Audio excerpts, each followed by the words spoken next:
હજુ તો ઉનાળાની શરૂઆત થઈ છે, ત્યાં જ ભાવનગરના લોકો પાણીની પારાયણનો સામનો કરી રહ્યા છે।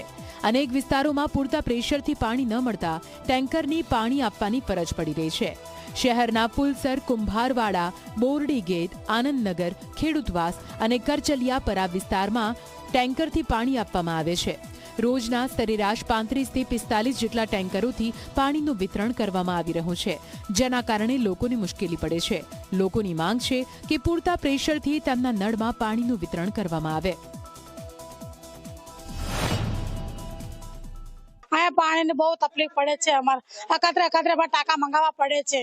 નળ તો ઘણાય છે પણ પાણી નથી આવતો ટાઈમે અને ઓછો પ્રેશર આપે છે અમારા પાણીમાં। અમારા વિસ્તારમાં પીવાના પાણીમાં તકલીફ પડે છે અને અમારે છે ને કે સબતિયા એવી છે કે પાણી પૂરું આપતું નથી અને અમારે પાણી આપે છે તો થોડું ઘણું 2 ગાગર 3 ગાગર જેટલું ભરાય છે અને પાણી વીયો જાય છે, એટલે અમારે પાણીની બહુ તકલીફ છે। જે વિસ્તારોમાં પાણીના પ્રેશરની સમસ્યા હોય તેને પણ મહાનગરપાલિકા દ્વારા આયોજન હાથ ધરી અને ત્યાં પણ ESR નું કામ હાથ ધરવામાં આવેલું હતું, જે પૈકીની લગભગ બીજી 5 જેટલી ESR આગામી 10 થી 15 દિવસના સમયગાળામાં જ તેનું કામ તમામ પૂર્ણ થવામાં છે।